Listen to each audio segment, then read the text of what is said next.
Good morning बच्चों। शिक्षा निदेशालय राष्ट्रीय राजधानी क्षेत्र दिल्ली के जो सभी सरकारी विद्यालय हैं उनमें दिनांक 12 जुलाई के लिए हिंदी की वर्कशीट क्रमांक 4 कक्षा 10वीं है। और इसमें जैसे पिछली जो वर्कशीटें थी उनमें भी गद्यांश थे, अपठित गद्यांश थे, यहाँ भी अपठित गद्यांश है। तो आपने जो पिछले अपठित गद्यांश हल किए हैं तो उनमें से आपको थोड़ा बहुत समझ में आ गया होगा कि आपको प्रश्नों के उत्तर किस तरह से छांटने हैं। तो यहाँ सबसे पहले हम इस गद्यांश का अध्ययन करेंगे, उसके बाद प्रश्नों पर आएंगे। तो इस गद्यांश को हम पहले पढ़ लेते हैं कि भारतीय शिक्षा के क्षेत्र में शिक्षा प्रशासन का इतिहास अधिक प्राचीन नहीं है। तो यहाँ जो ये कहना चाह रहे हैं वो ये है कि हमारा जो भारत था, भारत में पहले जो शिक्षा थी, शिक्षा का प्रशासन ऐसा नहीं था जैसा कि आज है। पहले गुरुकुल चलते थे, जो राजा हैं उनके और जो उच्च वर्गीय परिवार होते थे केवल उनके बच्चे गुरुकुलों में पढ़ने जाते थे और केवल गिने चुने ही गुरु होते थे, जो ऋषि मुनि हैं वही उनको शिक्षा देते थे। और वहाँ जो उनके आमदनी का है या उनका जो खर्च है, उनके लिए पुस्तक है, उनका भी प्रबंधन अलग अलग तरीके से होता था। आज के जैसी व्यवस्था नहीं थी। इस देश में शिक्षा की शुरुआत धार्मिक दृष्टिकोण से हुई। देश के प्रशासकों ने शिक्षा में रुचि कम प्रदर्शित की। तो धार्मिक दृष्टिकोण से हुई कहने का तात्पर्य है कि यहाँ जो शिक्षा है वो धर्म के अनुसार ही दी जाती थी, क्योंकि यहाँ पहले जो वैदिक धर्म था, उसके बाद उत्तर वैदिक काल आया, उसमें उत्तर वैदिक धर्म था, फिर बौद्ध धर्म आया, फिर जैन धर्म आया। तो वहाँ गुरुकुलों में और जो उनके जो आश्रम थे उनमें उन्हीं के धर्म के अनुसार ही शिक्षा दी जाती थी। उनमें अलग अलग विषयों का ज्ञान इस तरह से ऐसा नहीं था कि पूरे राज्य को देख करके या पूरे आर्थिक प्रशासन को देख करके और शिक्षा दी जाए।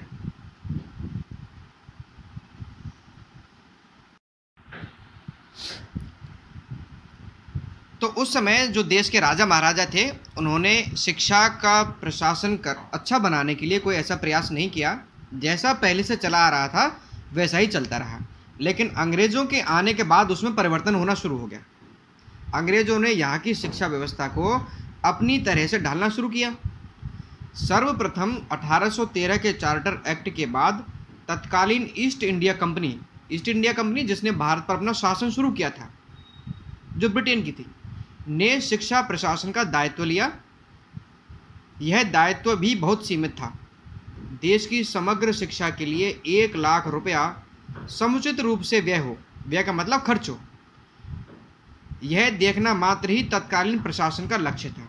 यानी कि जो ईस्ट इंडिया कंपनी ने अपना दायित्व संभाला शिक्षा के क्षेत्र में, उनका केवल इतना लक्ष्य था या उनका दायित्व था कि जो समग्र शिक्षा के लिए 1 लाख रुपया दिया जाता है उसका पूरा ठीक खर्च हो रहा है या नहीं हो रहा है, ये देखना था। अब है शिक्षा प्रांतों का विषय रहा, तब सरकार ने शिक्षा में रुचि लेना प्रारंभ किया। इसके बाद ही हमें शिक्षा प्रशासन के स्वरूप में परिवर्तन देखने को मिलता है। 1921 तक शिक्षा प्रशासन केंद्रीय विषय ही रहा। 1921 के बाद से अब तक यह राज्य का विषय ही बना रहा। कुछ महत्वपूर्ण अधिकार यथा राज्यों को सलाह देने का काम, समग्र देश की शिक्षा नीति आयोजन, देश की शिक्षा संबंधी आंकड़ों का प्रकाशन, विशिष्ट क्षेत्रों की शिक्षा वित्तीय अनुदान, राष्ट्रीय स्तर की संस्थाओं का संचालन आदि केंद्र के अधीन रहे। फिर भी समग्र रूप से शिक्षा संविधान की राज्य सूची में होने के कारण प्रशासन का ही विषय बना रहा। अक्टूबर 1976 में इस विषय को समवर्ती सूची में ले लिया गया है। आशा की जाती है कि केंद्रीय प्रशासन अब अधिक सक्रिय एवं महत्वपूर्ण भूमिका निर्वाह कर सकेगा। तो पहले राज्य का विषय था, लेकिन जो महत्वपूर्ण सलाहें होती थीं, आंकड़े होते थे, उनको केंद्र सरकार जारी करती थी। लेकिन अक्टूबर 1976 में शिक्षा को दोनों की सूची में मिला दिया। यानी समवर्ती सूची वो सूची होती है जिसमें केंद्र और राज्य दोनों ही कानून बना सकते हैं। तो 1976 में इसको समवर्ती सूची में शामिल कर लिया गया। अब आते हैं हम इसके प्रश्नों पर। ये 5 प्रश्न हैं। पहला प्रश्न है, धार्मिक शब्द से प्रत्यय को अलग कीजिए। तो प्रत्यय वे होते हैं जो वे शब्दांश जो किसी भी शब्द के बाद में जुड़ करके उनके स्वरूप का परिवर्तन कर देते हैं। तो यहाँ पहले हम सबसे मूल शब्द को छांटेंगे। तो जो मूल शब्द है इसमें धर्म है और इसमें जो प्रत्यय है वो इक है। तो धर्म प्लस इक, इन एक प्रत्यय जब जोड़ेंगे तो मूल शब्द का जो पहला अक्षर होता है उसकी मात्रा को हम दीर्घ कर देते हैं। तो यहाँ छोटा आ है तो इसको बड़े आ की मात्रा कर देंगे तो ये धा बन जाएगा। और जो माँ है यानी कि जो अंतिम मात्रा होती है, अंतिम अक्षर की मात्रा, उसको हम हटा देते हैं और जो ई है इसकी मात्रा को जोड़ देते हैं। इस तरह से धार्मिक शब्द बनेगा। तो इसमें एक प्रत्यय होगा। प्रश्न नंबर 2, विशिष्ट एवं सीमित शब्दों के विलोम शब्द बनाओ। तो विशिष्ट का विलोम शब्द होगा सामान्य और सीमित का विलोम शब्द होगा असीमित। ये तो बहुत आसान है। प्रश्न नंबर 3, शिक्षा को समवर्ती सूची में कब शामिल किया गया? अक्टूबर 1976 में। प्रश्न नंबर 4, शिक्षा से संबंधित 1818 के चार्टर एक्ट का मुख्य उद्देश्य क्या था?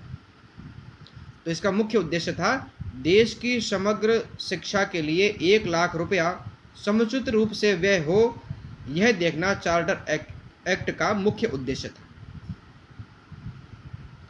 प्रश्न नंबर 5, आप वर्तमान विद्यालय शिक्षा व्यवस्था में कौन से 2 परिवर्तन करना चाहेंगे? तो परिवर्तन तो बहुत प्रकार के हैं जिन्हें हम चाहते हैं, क्योंकि बहुत सारी शिक्षा में कमियां हैं। हम इनमें से 2 इस प्रकार से दे सकते हैं कि छात्रों को 6ठी कक्षा से ही विभिन्न प्रकार के रोजगार का प्रशिक्षण दिया जाए। अभी क्या है कि अभी 9वीं क्लास से वोकेशनल एजुकेशन शुरू की गई है। कहीं IT, कहीं बिजनेस, कहीं ऑटोमोबाइल, इस तरह के कोर्स शुरू किए गए हैं। तो ये कम से कम 6ठी क्लास से हो। जैसे खिलौने बनाने का सामान है, किताब कॉपियों की बाइंडिंग है और भी अन्य तरह के जो सामान है उनका प्रशिक्षण 6ठी क्लास से बच्चों को दिया जाए, जिससे कि जब तक वो 12वीं करे तब तक वो ठीक तरह से उस रोजगार में अपना पारंगत हो जाए, उसको प्रशिक्षण ठीक तरह से मिल जाए। दूसरा सुझाव रहेगा कि सरकार द्वारा ऑनलाइन शिक्षा के लिए टीवी चैनल चलाए जाएं, जिसमें कक्षावार एवं विषयवार पढ़ाई के कार्यक्रम आएँ, ताकि अभिभावकों को मोबाइल फ़ोन और इंटरनेट का अतिरिक्त खर्च न उठाना पड़े।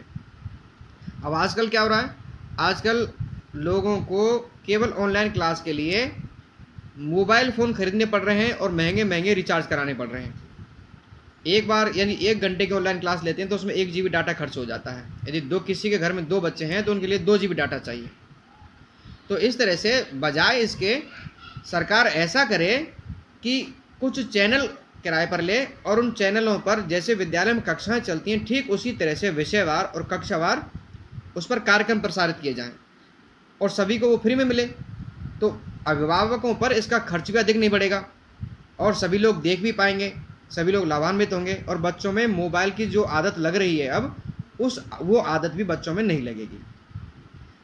तो ये 2 सुझाव थे।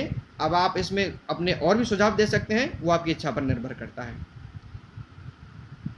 तो विद्यार्थियों, इस चैनल पर विभिन्न कक्षाओं के भी वर्क